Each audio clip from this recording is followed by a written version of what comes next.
why content creators quit Wuthering Waves CBT. And we're going to react to it and see and give our feedback on it, give our 2 cents.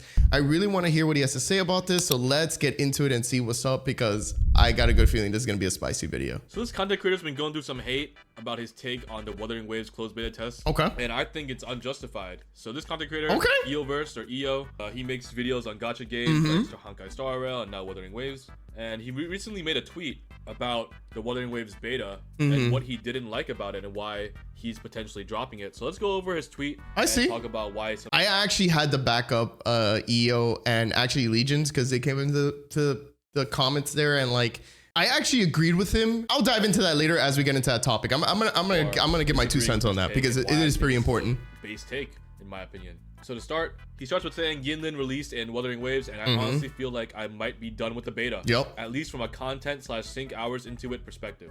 Wuwa has a lot of potential, but one thing I'm not putting myself through again is grinding the beta for weeks just to attempt playing the characters I want under the will of RNG. Yeah, so, okay, wait, before we even continue, before I hear what Rasu has to say, honestly though, I saw this tweet and I thought it was interesting. The thing that a lot of people don't understand when it comes to like content creators, like EO's pretty big on the Honkai Star Rail realm of stuff, and he's mainly known for, you know, I'm gonna say, because I used to watch him when he did Tower Fantasy. I used to watch his Tower Fantasy content with Moon as well, and then now he's moved on to Honkai Star Rail because Tower Fantasy kind of fell off a little bit, you know, whatever. But besides that, when he wrote this tweet, I understood his perspective from his side, because that's like his business, right? Like he has to cater more to his Honkai Star Rail community because that's like what he's made, you know, he's built that. So him just grinding out Wuthering Waves and trying to make content on it is not going to be as rewarding as, for instance, Sparkle just came out. You really think he's going to grind out a beta and risk just less growth? A lot of content creators make these types of moves and they say these things because they can't put the time in to create the content on another game or cover another game. They cannot risk losing views, losing subs, losing engagement because of a beta, because the game's not out, right? So maybe when the game comes out, maybe EO's perspective will change because he could actually whale. He could actually put money in for Yinlin. I would consider myself a Wuthering Waves content creator, like full-fledged. Most of the content I post is Wuthering Waves because I'm in the beta. My case is different because I'm a smaller creator, bro. I haven't really amassed a huge community, so the risk I'm taking is very minimal. I'm not gonna take as big as a hit as EO would if he were to like step down from Honkai Star Rail to cover another game, right? It would be kind of like a bad move on him. He should stick to Honkai Star Rail because that is gonna bring him a lot more success because he's already built his thing over that. As opposed to me, I'm still trying to build my stuff, right? So I can still move around here and there,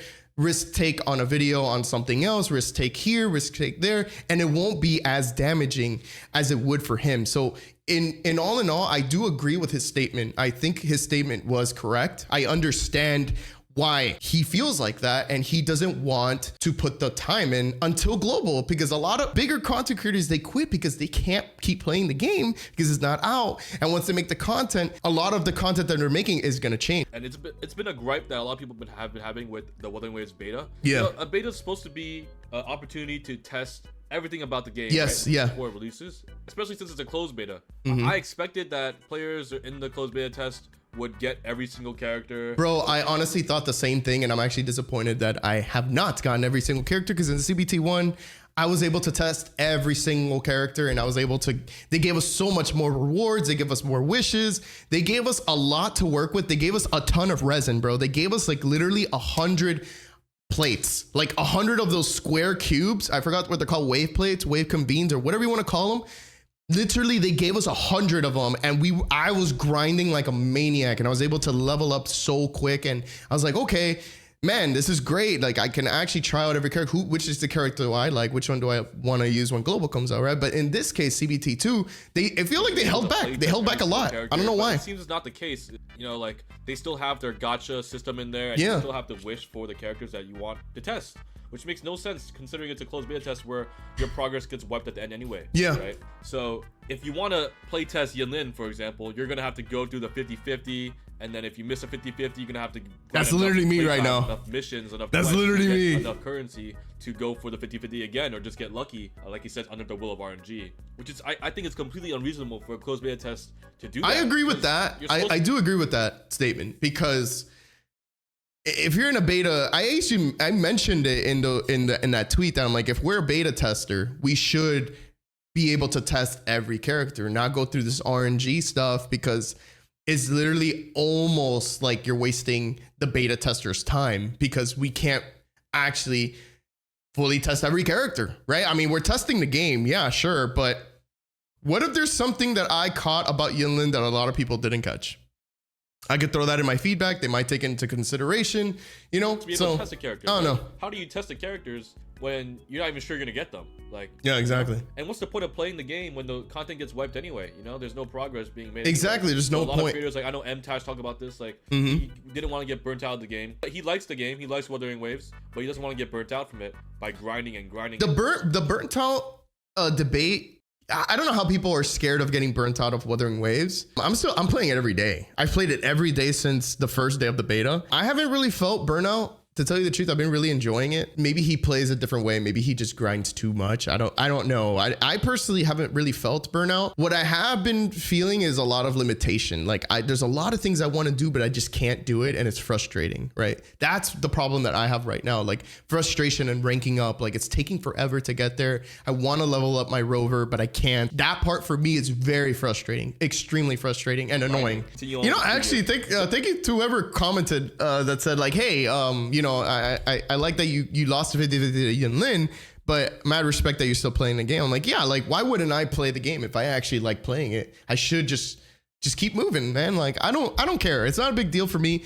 But like how I said earlier, in my case, I have less risk. You know, for someone like EO or M-Tash, right? They have a lot of risk, bro. They cannot risk grinding a game that's not gonna give them enough benefit to continue it. You should be able to test how much premium resources you're giving out as a developer to make sure, you know, like if you want it to be free to play friendly, if it's free to play friendly. If you don't want it to be free to play friendly, then you know you can test that too. They're clearly testing not like the free to play experience right now. That's how I feel. If I had the option, like if this was global, I would have threw down money for Yinlin easy just to get her. I already lost my 50-50, but I would have been guaranteed to get her, and I would have definitely threw down money, but I can't do it because we're not allowed to on global.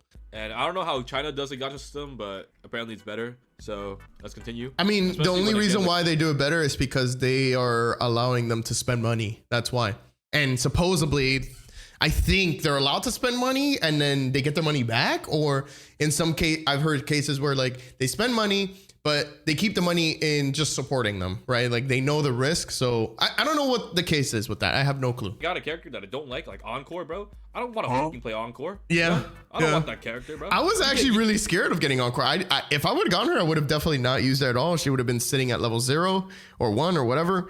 And she would have just been there sitting on the bench, dude. Like I personally don't like using her either. I didn't like her in CBT1. Not saying she's a bad character.